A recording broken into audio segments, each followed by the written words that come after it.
Salam, 23 noyabr Kaspi Təhsil Şirkət tərəfindən keçirilən sınaq imtahanının izahını verirəm. 8-ci sinif testindən başlayacağıq. Deməli, birinci, toplu isim deyil. Toplu isim bizə bilirik ki, formaca təkdə olub, məzmunca çoxluluq bildirən sözlərə deyilir. Sürü toplu isimdir, A çıxdıq. Naxır toplu isimdir, çıxdıq. Alay toplu isimdir, dəstə toplu isimdir. Cüt isə numerativ söz kimi və xış mənasını verən söz kimi işlənir. Cavabımız D variantıdır. İkinci test. Hansı cümlədə ahəng qanuna tabe olan sözlərin sayı daha azdır? Ahəng qanunu sözdə qalın və ya incə saitlərin bir-birini izləməsinə deyilir. Sözdə ya qalın, ya incə saitlər olmalıdır və söz ən azı 2 hecalı olmalıdır. Deməli, A variantında mən bir solmaz çiçəyəm ki, aləmləri bəzərəm. Mən bir sözlərini çıxırıq. Solmaz sözü ahəng qanuna tabedir. 1. Çiçəyəm sözü ahəng qanuna tabedir. 2. Aləmləri ahəng qanuna tabe deyil. Bəzərəm sözü ahəng qanuna tabedir. 3 söz var. Günəş də səhərdən doğubdur yenə.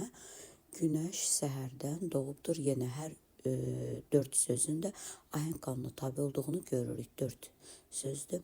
Biz onunla mübahisəni saxlayıb məclisdən çıxdıq. Onunla sözü saxlayıb məclisdən çıxdıq sözləri 4 söz ahəng qanuna tabedir. Mübahisə sözü tabe deyil. Deməli, dağlar üstümə gəlir bu gecə.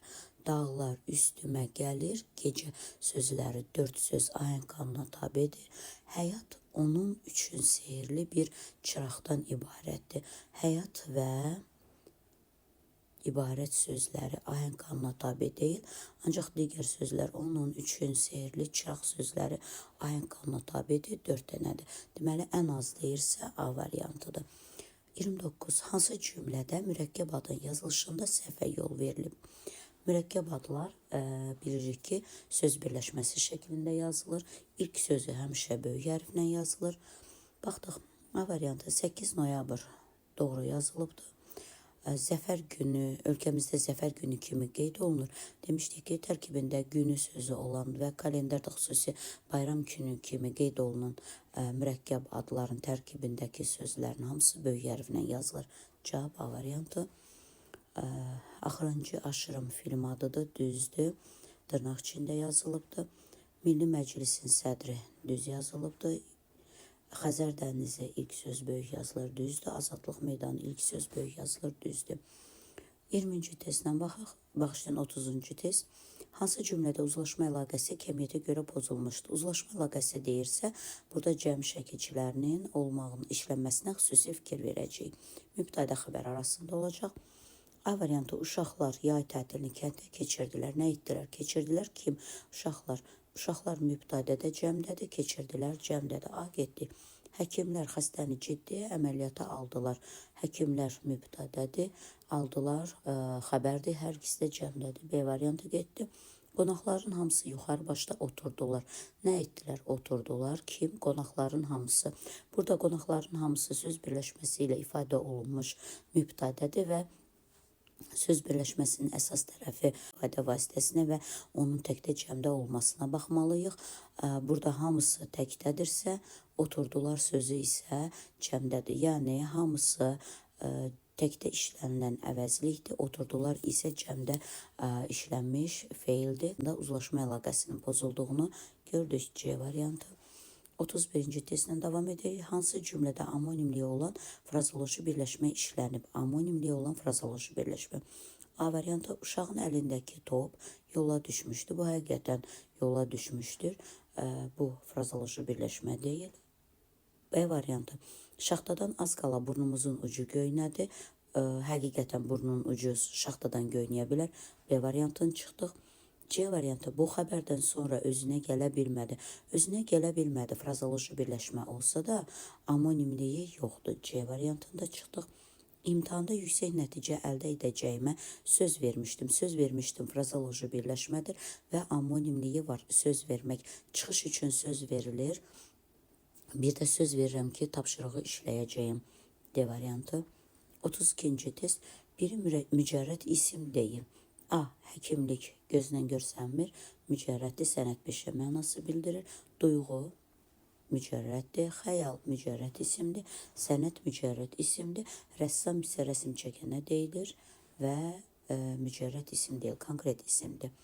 Hansı cümlədə fe'li birləşmə işlənmişdir? Fe'li birləşmə dediksə, biz mütləq ikinci tərəfin məsdər, fe'li, sifət, fe'li bağlama olmasını mütləq nəzərimizə almalıyıq. A variantı, uzaqdan bir atlı yavaş-yavaş bizə tərəf gəlirdi. Burada ümumiyyətcə təsriflənməyən fe'l anlayışı yoxdur. A variantını çıxdıq. Hər şey gözlənilmədən baş vermişdi. Baş vermişdi. Nə? Hər şey.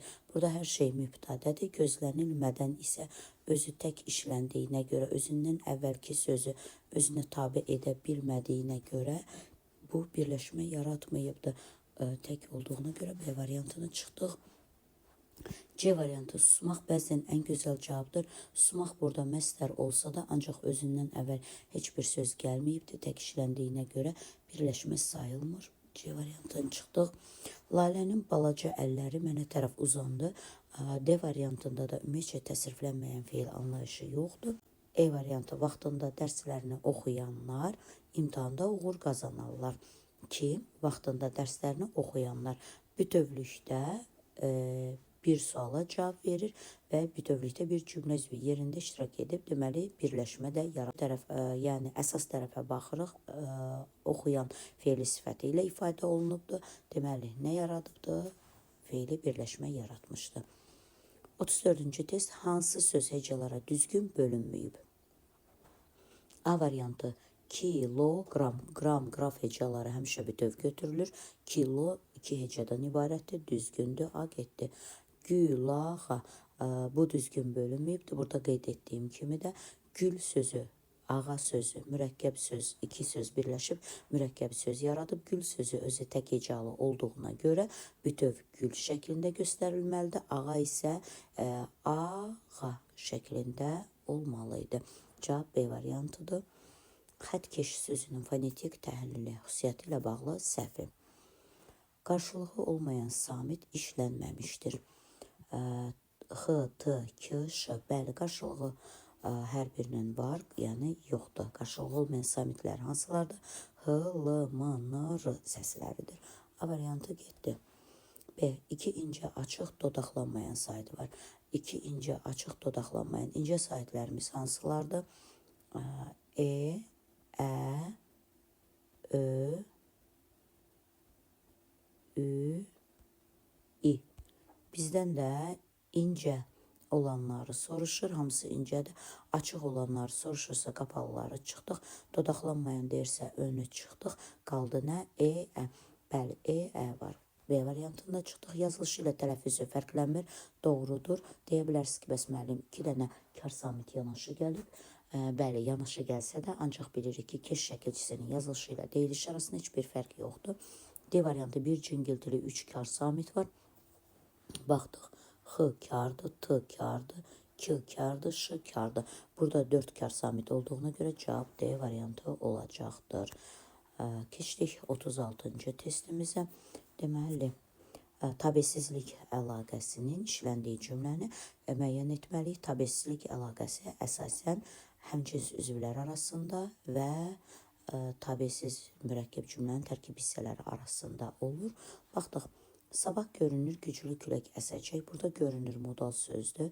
Ona görə də A variantını çıxdıq. Bir də bir ipucu verim. Deməli, tabesizlik əlaqəsi olan cümlələrdə tabesizlik bağlayıcıları işlənir və çoxlu vergül işarəsi qoyulur. Ancaq A variantında gördüyümüz kimi görünür modal söz olduğuna görə hər iki tərəfdən vergül qoyulur. Buna xüsusi fikir verməliyik. Yəni, həmişə vergül qoyulanda tabesizlik əlaqəsi var deyə bir şey yoxdur. B variantı, sevinci də, kədəri də birgə yaşayırdılar. Nə edirdilər? Yaşayırdılar. Nəyi? Sevinci, nəyi? Kədəri. Hər iki söz eyni suala cavab verir. Eyni cümlə üzvü yerində iştirak etmişdir. Buna görə də burada deyirik ki, həmcins üzvlər var. B variantıdır burada cavabımız.